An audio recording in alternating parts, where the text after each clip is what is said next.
Tough trip to Happy Valley, a 52-6 loss at number two Penn State, but certainly quite the experience for your guys to play in front of 109,000. You guys hung in there pretty well, especially in the opening half. Just give me your impressions on the game and the atmosphere.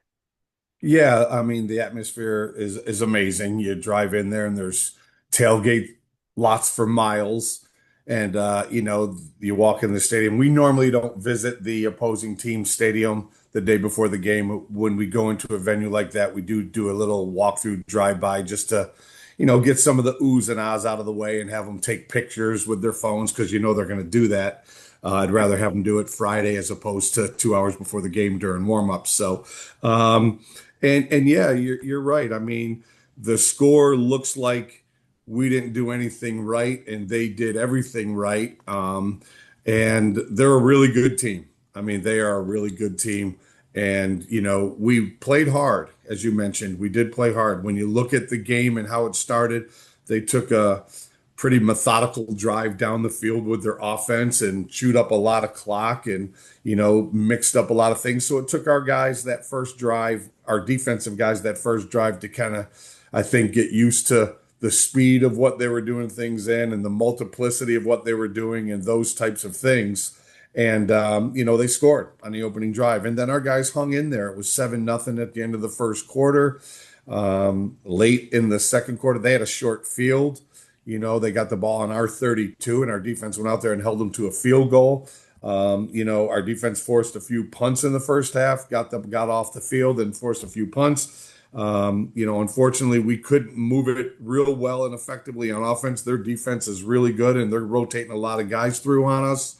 And, but then even with all that being said, it was 13-0 with a minute on the clock, a minute and 8 left in the first half. We ended up kicking a field goal, put it through. So it could have been a 13-3 halftime score.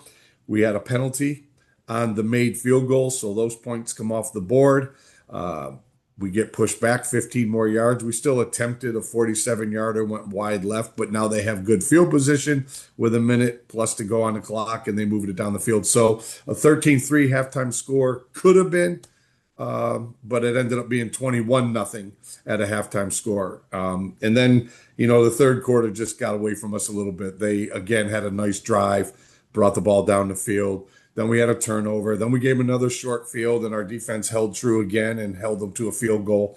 Then they had a pick six, and then kind of the wheels came off a little bit. But even with that being said, we took a 16-play drive to end the game and ended up with, I guess, I didn't see it, but from what everyone's telling me, a top 10 Sports Center highlight catch in the end zone to prevent the shutout, which, it's always good to put something on the board as opposed to having that goose egg. So, but our guys played hard.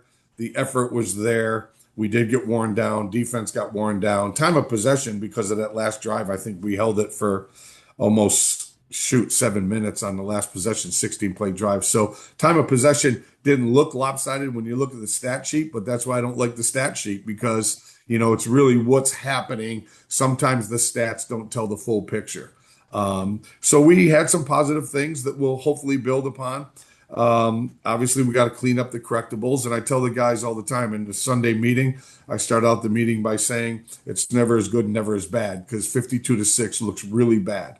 But there were some things we could take out of that film and hopefully, work on and move forward from. And, our guys played hard. Our guys played hard. It's just that they got worn down on defense, and offensively, we just missed some things. You can't get behind the sticks, and we got behind the sticks too many times. 2nd and 11, 3rd and 9, 3rd and 12. You got to prevent those situations. And against a really good team, you got to stay on schedule. And unfortunately, their defense got us off schedule. When you watch your team on film, when you go back and look at film against that level of talent and all the NFL guys that they have running around out there, what are you able to learn about your guys? Well, our guys didn't quit. They were resilient. They showed toughness. They didn't walk in there. They didn't appear, it wasn't like wide-eyed and, intimidated. I think they went in there and tried to do what they could and played football. And even though the score got out of hand, like I said, at the end, they still kept coming after you. Our guys still kept tackling on defense. We had a nice pick. We turned the ball over, and then we got a turnover right after that. So that prevented another short field for them. We defended the ball in the end zone, almost came down with another interception, and then probably should have had a third, but we didn't make that play. So our guys just kept fighting. And like I said, when you go into that environment, because it's a different environment than what we see week in and week out. And when you're playing against that level of competition, our guys didn't back down. So the resilience, the no quit, because it could have been very easy for us to, late in the middle to late fourth quarter, kind of folded it up a little bit. But our guys didn't. And like I said, to have a 16 play drive at the end of the game, yes, I know some of their subs were in and so on, but I still know that they wanted to try to preserve their shutout if they could. That would have given them, 2 weeks in a row where they had a shutout. I know that was something that they, regardless of who they had on the field, I know they didn't just lay down and let us score. So it was good to see our guys go out and make those plays when they had the opportunity to do so. Yeah, offensively, Tanner Maddox, you finally got to look at him. I know Pat McQuaid was really good in the opener, but you were able to get Tanner some time as a guy who's been in your program. How did you feel like he performed, and do you feel good then you've got a second guy who can move your offense? Yeah, it's like everybody else, right? He made some good plays and he made some not so good plays. And you could say that pretty much no matter what position you wanted to talk about, if we wanted to talk about each and every individual on the field. And, a lot of that has to do with, again, your opponent. Sometimes they're going to make you look bad. But Tanner did some good things. He's tough. He got out of trouble on that last play of the game and was able to stay in bounds and kind of threw up a prayer a little bit, and then Binkowski came down with it. So it's Tanner's first touchdown throw and Binkowski's first touchdown reception. So that was exciting for those guys to be able to make that play. But, we just need to be more consistent across the board. Tanner, whether it's Pat, whether it's, offense, defense, there's some plays we'd like to have back because, yes, they gave us some things and, are going to make some plays, even if you are blocking things up correctly. But there were some things that we just didn't do. There, we did a couple uncharacteristic things, some things that, when you're playing against anybody, it's going to, result in not a great outcome on that particular play or that particular situation. But, to get Tanner in there in that environment and have him give an opportunity to, play some real football against a team that's going to play at that level with that speed and bring that many people, different people at you. He did a good job. He's a competitor.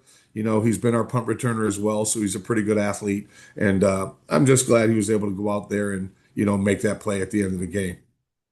Look ahead to Saturday. You start CAA play against another nationally ranked team in Monmouth.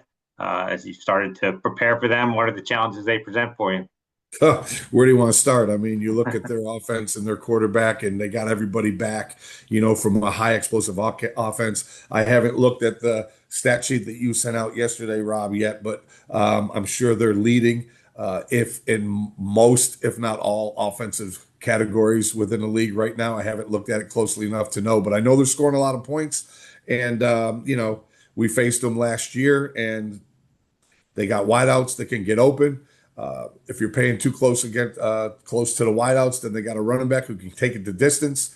They got a tight end that's always going to be a good player in their offense, and the quarterback's what makes them go. Obviously, the game he had against us last year, he threw one incompleted ball out of 24. He's 23 for 24, as you recall. And the only reason that one was incomplete is because it got bad at the line of scrimmage. If it crossed the line of scrimmage and our D lineman didn't get his hand on it, who knows? He might have had 100% completion percentage that day. But they're really good. They're really explosive. Obviously, that's no disrespect or anything to their defense or special teams. But, I got to take a better look at what they're doing this year versus what they did against us last year once we get off this call and get on some film. But our guys, our offensive staff and defensive staff, are obviously been in the war room looking at some things, and hopefully we'll come up with a good plan and be able to go out there and execute. Because first conference game, we got to lick the wounds and move on from what happened this past weekend, which we did yesterday. Put that one to bed, made the corrections, and like I said, accentuated some of the positive things, and hopefully we can build off some of those. But we got to play a more consistent, more complete game, regardless of who we're playing. And this week we happen to be playing Monmouth, so we got to focus on our execution, our attention to detail, and those type of things. And if our guys play as hard as they did and continue to play at the speed that they did last week, which we're going to have to because Monmouth has some speed at a lot of different positions, then we'll hopefully go in there and perform well this coming Saturday. Well, I'll let you go. Just what impresses you so much? You've seen Derek Robertson play. Obviously, you touched on what a great game he had a year ago. What does he do back there that impresses you so much? Well, he can spin it, man. I mean, he puts the ball out there. He's going to take shots down the field. If the shots aren't there, he's going to release it to the people that are open. He gets the ball out quick. He's just a really good. I think he understands what they're asking him to do really well. He manages the heck out of that offense really well. And like I said, he can spin that thing pretty darn good. I don't know what his total yardage is, like I said, because I haven't looked at it yet. But I remember last year again, just going by what he did when I saw him live and in person, as opposed to watching his film this year. He'll put the ball in the money. I mean, he got a great deep ball. He's got a great intermediate ball, and if they have him check it down, he knows when to check it down. So he's just a real great student of the game and a real good performer. All right, Mark. Thanks so much.